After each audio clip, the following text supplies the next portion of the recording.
What's going on, everybody? I had some requests to do lineup videos. I do line myself up. I used to cut my own hair when I used to fade it, but obviously now I don't because my hair is longer. But I do line myself up. I kind of, tend to all this extra hair myself. So I'm here to tell y'all the way that I do it may not be the best. It may not be, the tried and true method that some of y'all might know, or, a lot of barbers may have something to say about what I'm doing.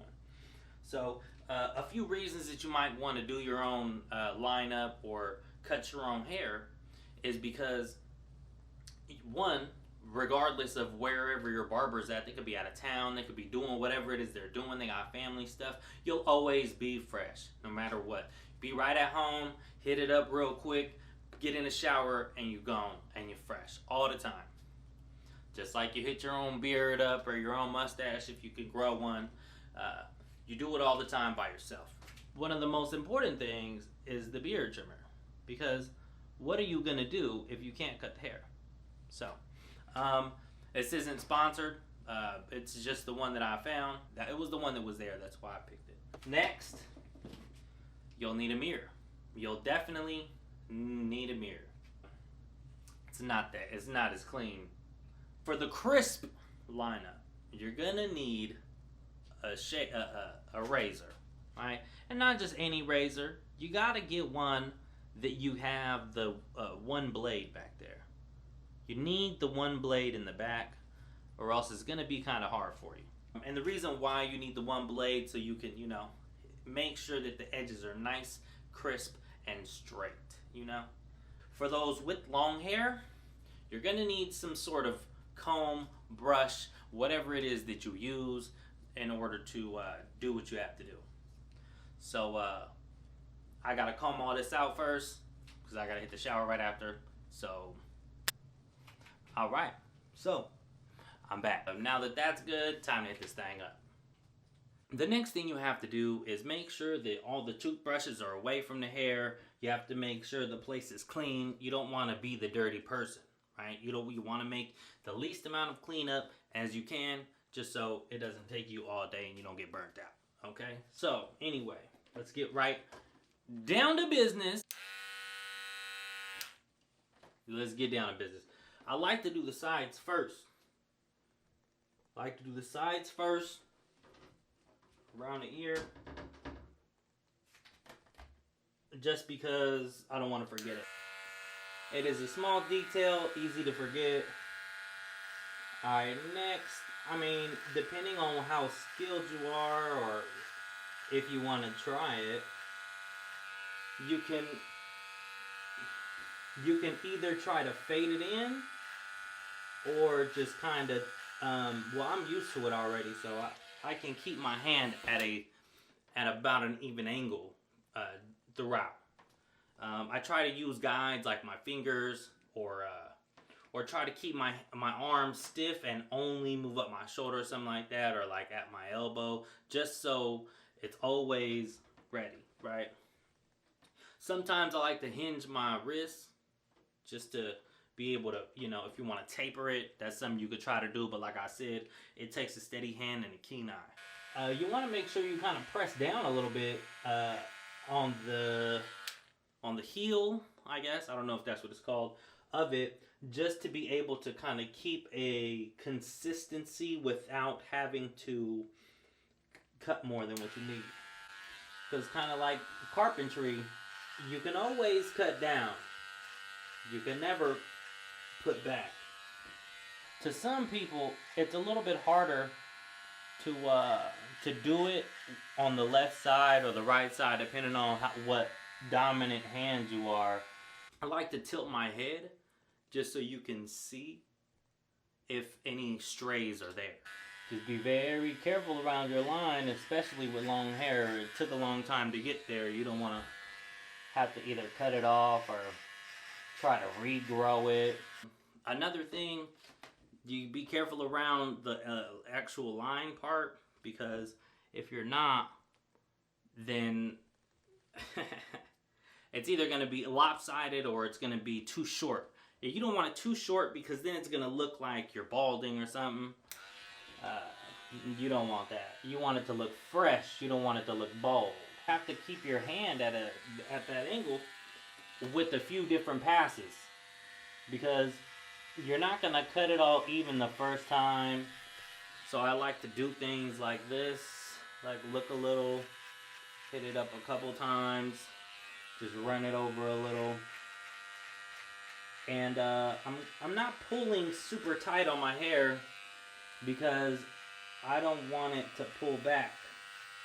I don't need it to be back there while I'm cutting this, because that would make it uneven. So you want to avoid all possibilities of it being uneven. Because who wants an uneven line? Next tricks or hacks or whatever is when it comes to this corner area. The corner area right here, boom. It tends to get a little longer because hair grows in different ways. So you kind of have to hit it against the grain and tilt it, right? Not up and down, but a tiny bit over. Make sure that the part that's closest to the line is shorter. Make sure you turn it off when you do. You don't want to accidentally clip something. Forgot to mention a hairbrush. You need one. Usually they come with them, I think. Next thing we're gonna do is you can. Some people do. I usually don't because I forget sometimes. But you hit this up, right? Boom, with this first. So I like to try to get where the corner is, get a nice crisp, and then try to use the angle of your arm. Try to use that elbow, the shoulder, like almost like you're pivoting. So when you're pivoting though, make sure that you don't go over, that you're not trying to slide over there. And then remember, you gotta come back and angle it all along the edge. So that's a good start. I don't know if you could see, that's a good start. And I like to start off with the sides first, just so I have a crisp way down right there, the drop. And I know there's some barber out there right now yelling at his screen or his phone, talk about this dude's teaching people all wrong. And I'm not a licensed barber, I'm not a professional barber, but I have been making my lineup look crispy since 2000. And then the mirror. I know you guys are probably wondering when the mirror was gonna come into effect, but here it is. So, and I use the mirror to make sure that I have a good angle. I have the light is being covered up right there, so boom, gotta make sure it's straight all the way around. So, and by straight I don't mean straight, I mean like with the curve of your head, because no one's line is just straight. You look like a fool. And remember, when you're doing this, it's going to be one side that's higher than the other always. So you want to get to the side that's a little bit higher. Line that up first. I go sideways. I cut the least amount that I can. Barbers are probably over there, you know, about to be in my comments talking about you about to have people messing themselves up. But that's probably just them talking like that because they know that if people get to learning how to do their own lineup, they're done. Why would I spend $40, $80, go out of my way, pay for gas, for something that I could do at home whenever I want to and never have to worry about prices? What you give him one time with one haircut, you're spending on all of the equipment that I showed you. And when I do the corners, tiny bit at a time, and only with the corner of the trimmer. And then you don't need all these gimmicky trimmers that they say, oh, it gets you bald, or it gets you this or that, or whatever, up to bald, or you don't need all that, man. You don't need to spend the extra bucks on a gimmick, because it's a gimmick. Alright, let's get a little more light in here. Look at this. It's looking nice and fresh. Yes, I still have to clean some stuff up, but for the most part, It's looking cool. I'm about to get ready to get in the shower, about to hit my beard up real fast. Y'all don't need to see that because it's just me cutting it down a little bit. I'm going to show y'all the lineup as soon as I get out the shower. Now it's time for the Old Faithful. You know what I mean? Now, I said this is going to be an important piece of the pie because without this, you're not getting a really smooth lineup. Without this, you're not getting a really smooth lineup. Because you made the first guideline with the beard trimmers, you kind of want to keep that. I've been doing this for years. I'd have messed myself up a lot of times when I was first learning. Around that corner right there, you got to be careful. Don't try to go all the way up to the line the first time. Like I said before too, you don't want it straight, you want it curved with your head.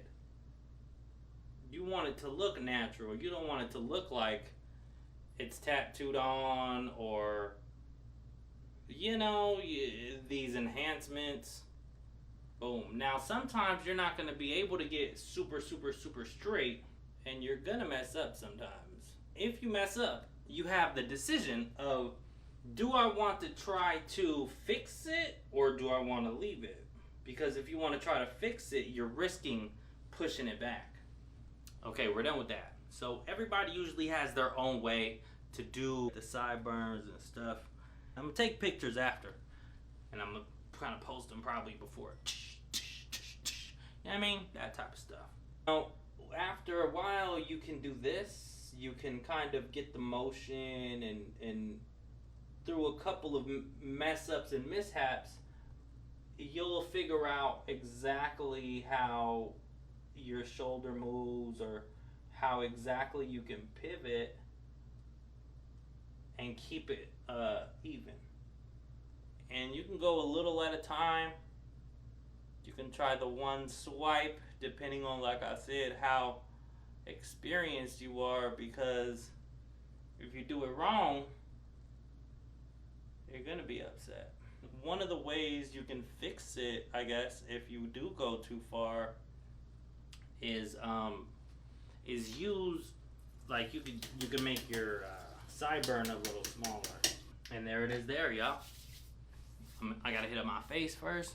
Let me turn that off so y'all can see. Look at that. Boom. Fresh. You dig. And that's how you do it.